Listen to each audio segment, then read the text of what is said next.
This is the nature.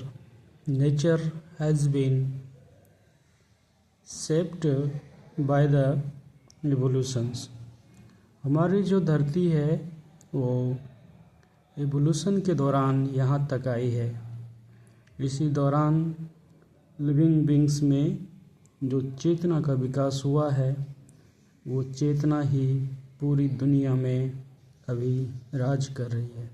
हम जो बातें करते हैं, हम जो साइंस एंड टेक्नोलॉजी में पढ़ते हैं, जो दुनिया में हम देखते हैं, वो सारी चीज़ें केवल चेतना के विकास से हुआ है।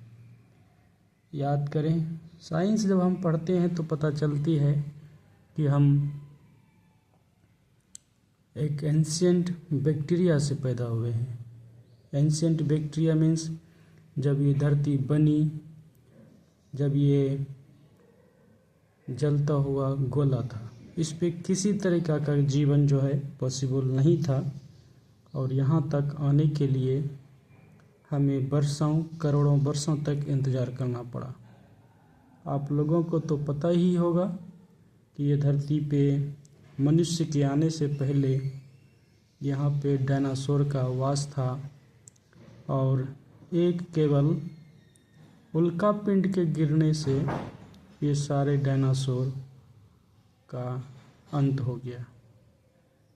तो हम ये जानते हैं कि जो धरती पे अभी इन्वायरमेंट है, जो वातावरण है, ये सारे के सारे जो मौजूद हैं ये थ्रू इवोल्यूशन के दौरान हुआ है। इवोल्यूशन नहीं होता तो क्या होता? इवोल्यूशन यदि नहीं होता तो जो एक सिंगल बैक्टीरिया थी जो कभी समुद्र में थी, उसके द्वारा ये कॉम्प्लेक्स मल्टी सेलुलर जीव का निर्माण नहीं होता। हम लोग ये भी जानते हैं कि साइंस ने इस दुनिया को किस तरीक़ा से जीने के लायक बनाया। जहाँ पे कि मनुष्य की औसत आयु 30 साल थी, आज के ज़माने में मेडिसिन से हम लोग 70 से 80 साल की ज़िंदगी जीते। यहाँ तक कि जो जापान के देश हैं, जो अदर्स और कंट्री हैं, वहाँ के लोग 100 से ज़्यादा की संख्या में 100 साल से ज़्यादा की संख्या में जीते हैं। हमारी प्रकृति जो है, मनुष्य की सबसे बड़ी प्रकृति जो है, वो हमें ये बताती है कि हमें कैसे अपने जीवन को बदलने के लिए, जीने के लिए संघर्ष करना पड़ता है। जो हमारी चेतना है, वो चेतना ही हमें ये बताती है कि जो जीवन है, वो जीवन में जैसा भी संघर्ष करना पड़े, वो हमें चेतना वहाँ से बताने के लिए, संघर्ष करने के लिए हमें उत्प्रेरक का काम करती है। That is called the activation. Activation means when we are in the different conditions, in the different situations, then we have to come out from the situations. That is called the life forms. Life forms means हम मनुष्य जैसा भी environment मिलता है, जैसा कि हम लोग ये जानते हैं कि जो मनुष्य है वो आज से लगभग 3 लाख साल पहले जंगलों में रहते थे और हमें जो भी ये बॉडी है मिला हुआ है, ये इस फॉर्म में नहीं था। हम पहले बंदरों में थे, हमारे पूर्वज बंदर थे जो जंगलों में रहते थे।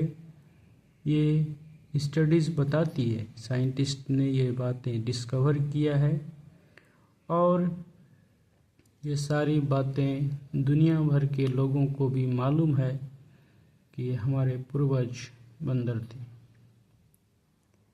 तो ये हमारे पूर्वज जो बंदर थे वो यहाँ पे 3 लाख साल की ट्रैवल कैसे किए।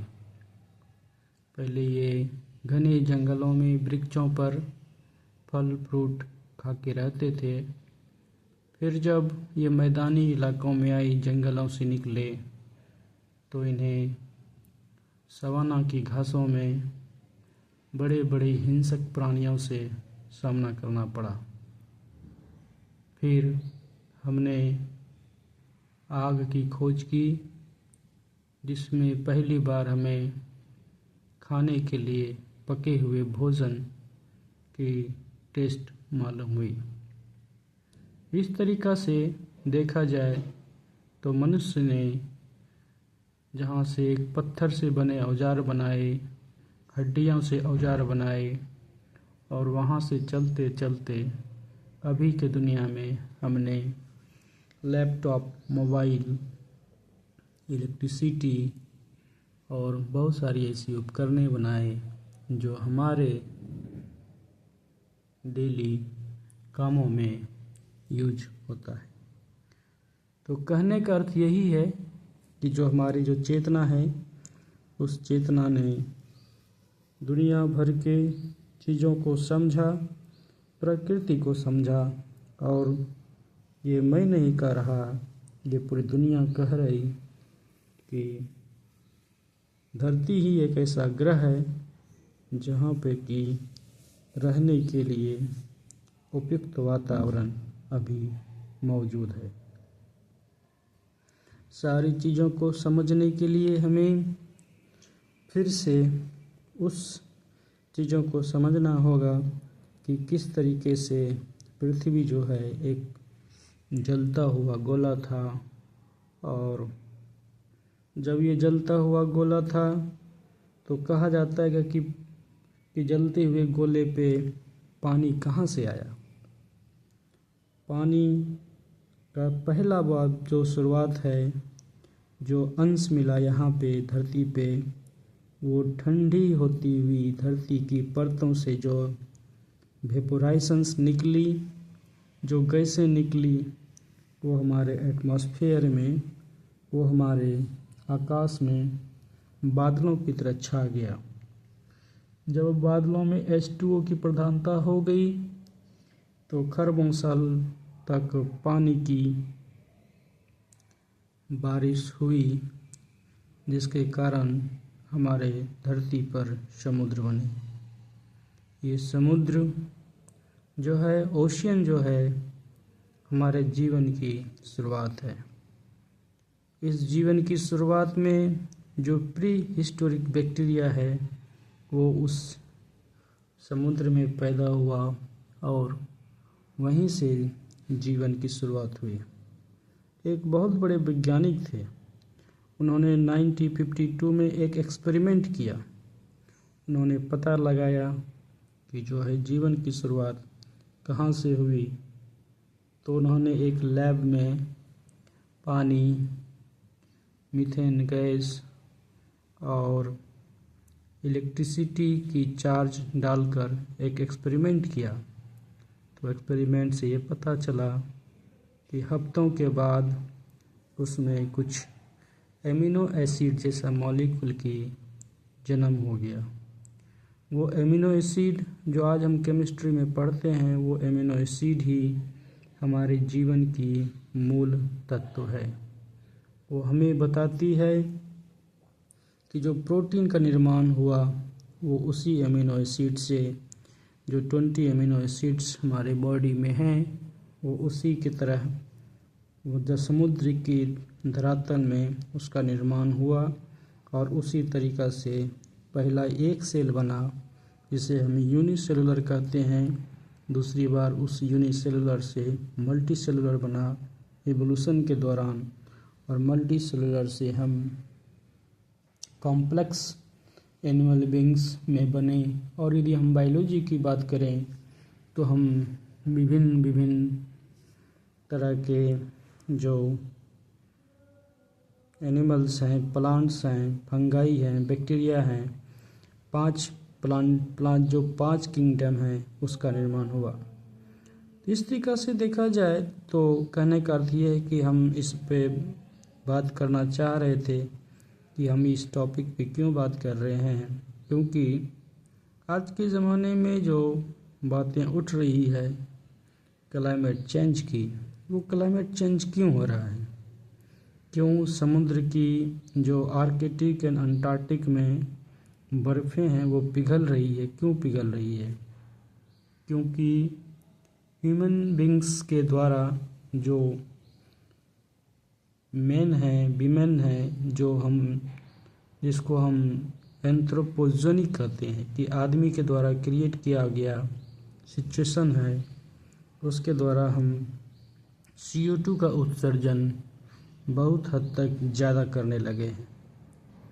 इंडस्ट्रियलाइजेशन होने के कारण और फॉसिल्स फ्यूल के जलने के कारण जो वातावरण में CO2 की परसेंटेज है, तो इसे देखी जाए तो उसकी मात्रा बढ़ रही है।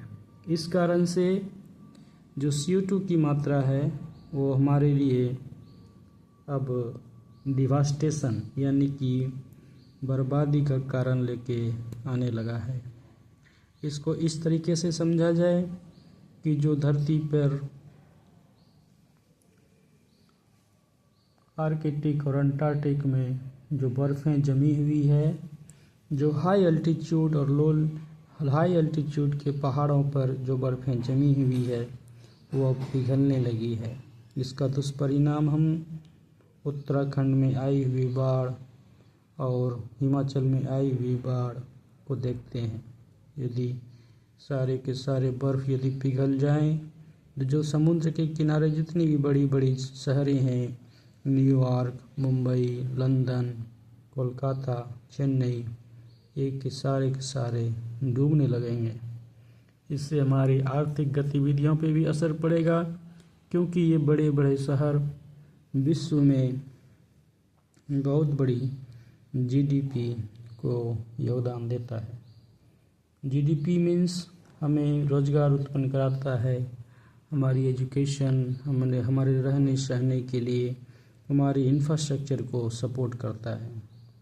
तो हम ये जो बातें लेके चल रहे हैं, ये कहने का अर्थ ये है कि ह्यूमन की जो चेतना है, मानव की जो चेतना है, उन्होंने विकास तो बहुत किया, लेकिन कुछ हद तक हमारे इन्वायरमेंट जो सदियों से इस पृथ्वी ने बनाया, और इतना याद रखा जाए इस धरती जैसा कोई भी ग्रह अभी तक नहीं पता चल पाया है जहाँ की जीवन संभव है, जहाँ की हम रह सकते हैं। एक पूरी यूनिवर्स में, इस पूरी कायनात में, इस पूरे ब्रह्मांड में एक यही धरती है जहाँ की जीवन सफल है। कहने का अर्थ हुआ है कि हम जितना से जितना सस्टेनेबल अपने चीज़ों को यूज कर सकें। सस्टेनेबल मतलब सतत विकास। सतत विकास मीन्स कि हम अपने धरती को, अपने वातावरण को, अपने पेड़ पौधे को जितना बचाना चाहें उतना हमारे लिए आगे आने वाली जनरेशन के लिए अच्छा रहेगा। हम आगे के बारे में बात करेंगे अगले वीडियो में कि कैसे जो है ये क्लाइमेट चेंज यानी कि जो ग्लोबल वार्मिंग हो रही है, जो टेम्परेचर बढ़ रही है, कैसे हमारे देश को ये और पूरी धरती को इफ़ेक्ट करने वाली है।